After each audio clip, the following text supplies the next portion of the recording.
So let's get to it, gentlemen. What's next for American gun laws? As always, we begin with our quick fire round, 30 seconds each to lay out your initial stance on the matter, and we'll pick up the debate from there. Jobob, please take the lead. Your 30 seconds are on. Yeah, what's new next for American gun laws is honestly probably gridlock. At the national level, it seems a little bit ridiculous. America is a big geographic area, and to say that a law that would work in New York City would also work in Tulsa, Oklahoma, which for people who don't know where Tulsa is a very rural place, seems a little bit futile in terms of getting it pushed through. So I would say gridlock at the national level is the next for American gun laws. Tim Fullerton, your take? Yeah, I mean, I think at the federal level, Republicans on a whole have basically said that they don't want to do anything on this issue. And I think what we'll see this year and next year is actually more focused work at the state level. Democrats made some serious gains in states across the country. And part of that's because people are tired of dealing with this epic of gun violence that only happens in this country. Last but not least, Dan Perry, your take. I think for the first time ever, I agree with both. Look, every time there's an upsurge in massacres, you see the same agitation with people wanting anything to be done, and then it fades away. The real action is at the state level, where blue states like California have taken significant steps. But on the federal level, because a handful of Democrats tend to join the full House of Republicans in opposing anything, you do have gridlock. I will be able to say that America will be seen as getting serious on this when they renew the assault weapons ban. Okay, and just if we needed any further proof to how controversial the topic really is, we asked I-24 News followers on Twitter today, what do they think? So let's take a look. 51% saying no to tightening gun control in the U.S. 49% saying yes. Again, a perfect reflection of how controversial this topic is, and thank you very much for social media chief Pablo Vinokur for this. And let's feel free to engage from this point onwards, gentlemen. California has the strongest gun laws in the country. Considering the past week, we can't help but wonder, will gun laws stop mass shootings? No other way to put it. Jobob.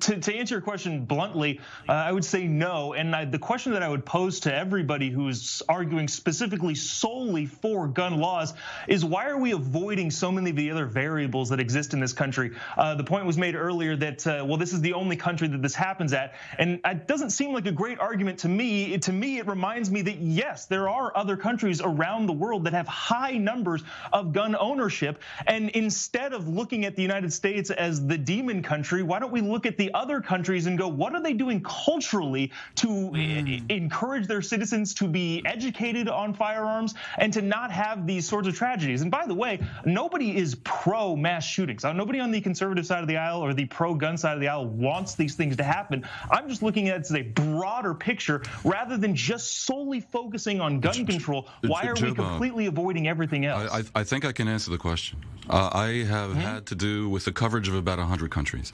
None have had the degree of gun ownership that you have in the U.S. Your statement is essentially false. The correlation between gun ownership and the incidence of firearm deaths is spectacularly high. Americans are actually asked to accept something preposterous, which is that there's no connection between how many people have guns and how many people die, when you see that there is a correlation. That correlation is probably causality. And let me just say, America has about 10 gun deaths per 100,000. That is 40 times more than the rate in Britain, which banned guns. You really think the two aren't connected? There is no country in the world that has more guns than people. That's the case in America. And that's probably why America, with 5% of the world's population, has about a third of the massacres. The connection is obvious. And the NRA's claim that guns don't kill people, people kill people, is preposterous when it's very clear that people with guns kill people. The problem with the claim that you're making is you're assuming then that the amount of guns in other countries isn't enough to kill people, which of course they are, which kind of makes it a moot point. Like if you look at other countries that have higher gun ownership, the amount of guns per person doesn't really matter if that particular gun, like what you're saying, that particular gun can do the same amount of damage. If that's I'll tell you why it matters. It really doesn't make it matters because lunatics can't buy weapons. That's why. The guns that are in the hands of people in a place like Israel or Britain or Australia at this point are in the hands of people who have been vetted, who are licensed, and are extremely unlikely to go into a bowling alley and kill 20 people. Mr. Fullerton. What makes them unlikely? Well, what I was going to say is that, our friends to the north, Canada, they have a lot of guns, not as many as the U.S., but they do. But they have licensing and registering, and they have to do that every 5 years in order to keep those guns. So, I mean, if you're talking about wanting to emulate what the rest of the world is doing, you're actually talking about stronger gun laws than we have here. So are we all in agreement that we should have stronger gun laws? No. Why is there no sense of a cultural shift? If you look at countries like Switzerland that has a huge gun population, they have shooting contests from at the young age. Every male from the age of 18 to 34 is required to be able to use a handgun. Why are there no options being talked about that make education a priority? In Switzerland, it is extremely regulated. It's completely regulated, totally licensed. There's a lot of people that have guns, but there are no nuts that have guns. The idea that America the idea that America is a country where there are other factors involved, like mental imbalance, is really ridiculous, Jobob. I've actually looked into rates of depression and other mental illness in America versus other countries. There is no difference in, for example, the rate of depression between America and Australia. The difference is the gun laws. Jobob, please. So the point you're making is talking about gun deaths specifically, too. There's also several studies that have come out of Australia that show the violent crime and homicides really haven't fluctuated much since their bans. The tools that they're using are different, but to say that it's specifically a gun thing. Here's the thing. The only thing I'm asking you, too, right now, and I'm not asking you to agree with me, I'm just wondering why it is that guns and gun laws is the only thing we look at. I am pro stopping mass shootings, but in the 70s, you had kids walking around in high schools with gun racks on their cars and nothing happened. To say that there is no cultural shift to be looked at is ridiculous. The focus on gun laws. Okay, let's do that then. So let's say, first of all, there hasn't been a mass shooting or mass casualty event in Australia since they banned assault weapons and they confiscated a lot of, they had people. But what about the violent crime and the homicide rates? Second of all, if you're talking about a cultural shift, then you and the conservatives on the right should be supporting greater access to health care. How many votes did we get for the Obamacare bill? Almost none from Republicans. Those bills have mental health funding in them, and you're laughing at it, but it's true. Everyone talks, these people are ill, but then you don't want to put any money towards actually helping people before we get to that situation. No, I don't want to put government money. If the government it's not video games and garbage like that. Like, are you arguing that the government is good at doing things? Because that's the sole stance on the healthcare. This is not a healthcare argument. You're arguing that the government is better than the free market and the private sector at providing things. But it's a different conversation. I would say that the government would be better than the private sector in banning weapons. Yeah, gentlemen, we want to hear all of you. It's difficult to hear all of you at once. No, you're great. You're terrific. We enjoy listening to you. Dan Perry, steer the wheels. I would say that the reason that go ahead, Tim, and I'll speak after. Well, what I was going to say was that, the government did supply 20 million Americans that didn't have health care before, which includes health screening stuff and mental health capacity. So there is that. Second of all, states that have stronger gun laws have lower gun deaths. It is a fact. There was a whole issue in Oklahoma where they laughed because the Democratic nominee for governor said that Oklahoma had a higher gun death per capita than New York. Everyone laughed at them for that because of all the demonization of New York City. The fact is, it's true. So what is the conservative solutions to having 36,000 Americans die with gun violence every year? What is your cultural solution that is going to make that number drop by any dramatic amount? There's a lot of things that I got to address there. First things first, 20 million people have worse health care, and it's more expensive for everybody, but we'll leave that there for the side. And when you're talking about more gun deaths in red states versus blue states, you're only accounting for the tool. If you're talking about violent crime as a whole, the statistics are a moot point. There's lies, damn lies in statistics, and if you just look at the sole gun and the tool for violence, you're going to get some wonky statistics, but we're trying to stop violence and how about logic?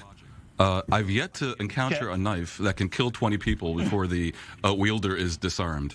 And the reason why people focus on gun laws in America versus the so-called other factors is because America's ridiculously lax gun laws are the only factor where America is an outlier. America is not an outlier in any other thing relevant to this issue. That is why that is let me the give you an focus. example. Let me give you an example on mass shootings. So when we had an assault weapons ban for 10 years, from the mid 90s to 2005, do you know how many you see, you play this game because you don't want people who don't have a strict knowledge about guns to be able to talk about it. But the reality is something with high capacity magazine that to one mass shooting. Yeah, I do know. There was one mass shooting with 10 or more deaths in the time that we had an assault weapons ban in 10 years. Do you know how many we've had in the preceding 18 years since it's lapsed? 21. 21 deaths, 21 mass shootings with 10 or more people. What was the one thing that changed? There's another data point that is really very clear. When the assault weapon ban was allowed to expire in 2004, pretty much immediately, gun deaths went up by 20%. Now, there was no other factor. There was no cultural shift. There was no big mystery.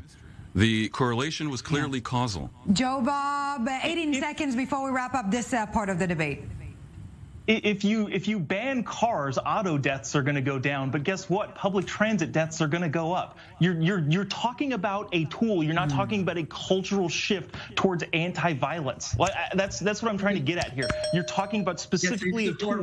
Okay, gentlemen. On that note, hold your thoughts right there. We obviously have so much more to unpack, and you're staying with us. We're taking a very short break now, but when we get back, part 2 of our conversation, maybe we'll get to a resolution. Can't promise you that, but it will be interesting for sure. Do not go anywhere. We're back in a bit. Welcome back to the summit. Still with us, Tim Fullerton, Dan Perry, and Jobob. Thank you, gentlemen, very much for staying with us. We're also staying on topic, but before we dive back into the conversation, both Obama and Biden tried many times, similarly to many others, to tighten gun control. All attempts failed. Let's take a listen to the president, perhaps launching another push. Our hearts are with the people of California. They've been a rough couple days. I just got back from spending time with Gavin Newsom on the floods and the devastation that occurred, and then on top of that, we see what's happened in California and what's happened to the Asian American community. It's been devastating. The vice president's going to be going out. I've been talking with Gavin Newsom and Judy Chu and Anna Eshoo and Hilda Solis, and we're working out a number of things that we can and are going to be doing. So the bottom line here is that we got a lot to talk about. And yesterday, my buddy Dianne Feinstein introduced her Senate assault weapons ban. I am asking you all to send that to my desk as quickly as you can. So let's get to it, gentlemen. Another quick fire round, 30 seconds each. Is the fight for gun control futile? Jobob, take the lead. It seems like it, because I think in the grand scheme of things, the fight for the implementation of any gun control would be futile. I'd like to have that sort of discussion. Is okay, say you get these grandiose gun control laws passed, how are you going to enforce any of them? But of course, we'll discuss after. Tim Fullerton, your take? Well, the reality is that the majority of Americans want stronger gun laws.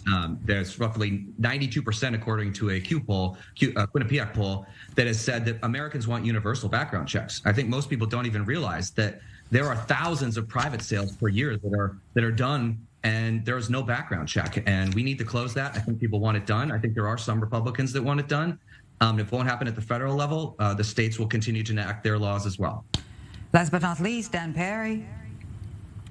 I'm frequently amused by the acquiescence of so many people to crazy, stupid things, frankly. A majority in America wants... Tell us what you really think, Dan Perry. A majority in America wants tighter gun control, but they are stymied by a minority that is very determined and votes on this issue, and of course a well-funded lobby. When the majority starts to do the same, we will see a flip. And so, no, I don't think the fight is futile at all. Okay, and let's feel free to engage from this point onwards. And you've mentioned a different, let's call it ways to tackle the issue. I do want to go through some ideas here. Red flag laws, is this the farthest anti-gun lobby can get? An interesting one offered by a Democratic senator from Memphis, suggesting treating gun control, or gun violence rather, as a public health crisis. And of course, the issue of arming teachers. Does any of it make sense at all, Tim? There's a wide range on that one. So on red flag laws, absolutely. And I think that was actually something that Congress did pass and President Biden signed into law last year, which was some additional funding to encourage states to enact these laws, which basically allows a family member or the police to petition a judge to take someone's guns away from them if they are deemed dangerous. There are laws like this in several states across the country. They save lives. Arming teachers is probably the most preposterous idea that has been put forward, and mostly from the NRA lobby, which is, let's give kindergartners and first grade teachers loaded guns in their classrooms. Like the reality is you're going to end up with more gun deaths that way, accidental gun deaths, than you would ever save anything. So there's a wide range of issues that we can do. Some of them are very sensible that most Americans agree on. Others are really just distractions from having us actually focus on creating stronger gun laws. Yeah. I have to say, on this issue, as in many issues involving American politics, we tend to slightly overthink. You mentioned a whole array of possible solutions, and some are preposterous, and some would be a good idea. But fundamentally, punishment for carrying an illegal weapon can go very far. But is it like immigration, the debate around between legal and illegal weapons, or is it the issue of weapons, period? If being caught with an unlicensed weapon resulted in being thrown into jail for 20 years, you would find their number diminishing. That is what happens in every other country that wants to control guns. The idea that some kind of new supernatural reality in America where this requires tremendously complex philosophy is, I think, largely fictitious. And look, the issue of depending on states to fix the problem, and so some blue states will have a semi-normal reality, is problematic in America because you can easily carry weapons across state lines. Well, in the spirit of the post-Roe era, maybe this is the way. This is the direction America is going. Each state on its own, on abortion, on guns. Jobob? Well, can I say this? Diminishing it down to a simplistic form seems a little bit ridiculous, considering just the flat-out geography of the country and the geography of the states. I live in California, which is a massively expansive state, and people live in downtown Los Angeles that have access to more immediate police that can come protect them from whatever is going on in their area is vastly different from the neck of the woods that I live in the same state. So to say that it's this simplistic thing. No. I How about this? But to say the it's overcomplication. as simple as like, well, you do this and this. It's like, no, it's not. So allow me to clarify. Jobob, we got the point. I'm trying to clarify. I'm not saying ban guns everywhere. I'm saying do it intelligently and only allow them where it's necessary and the person has been licensed. Of course, there's differences between Tulsa and New York. There's also differences between different parts of California and, indeed, different parts of Oklahoma. And every country has these differences. Australia has Sydney, analogous to New York, and it has the Outback. And that's the way it goes. And somehow they figured this out. Americans cannot figure this out. It really is laughable and a little bit pitiful. Well, I would argue that the Republicans and the NRA cannot figure this out. The majority of Americans support comprehensive gun laws. We want background checks on all gun sales. We have not had a struggle getting that through due to Republicans and NRA money. Like I said, not all background checks or not all gun sales have a background check. There's also there's a loophole called the Charleston loophole, which if someone has a flag in their background check, it's not a red, it's not a green. If they have a flag. This hold is on a second. Fine, but how do you police any of this? How do you do that? With the background check system. Because first of all, so if I sell a gun to my neighbor, how do you police the fact that I do the gun check? You haven't even heard what I'm going to say. So hold on a second. So what I'm saying is if there's a flag, thank you. If there's a flag in your background check, if the FBI does not do the investigation within 72 hours, that gun sale goes through. There are between 5,000 and 6,500 guns every year that are taken back because after a background check is taken and they realized after the 72-hour period, they have to go get the guns because those people are so dangerous. Why can't we close that? What's a flag? What's a flag? Possession, domestic violence. A lot of the NICS, the background check system that we've got, it's a voluntary system, so states are slow to put their data in, so they don't get everything. Here's a flag. The Charleston shooter, the white supremacist who killed those innocent people in the church, He was a prohibited purchaser. But there was a mess up with the data going in because he had a drug charge on him. He never went there. They never caught it. And he killed 10 people. So you have that. You close that. There's 10 people back right there alone. Jobob, we're nearing the end of our discussion. Is there a middle ground here at all?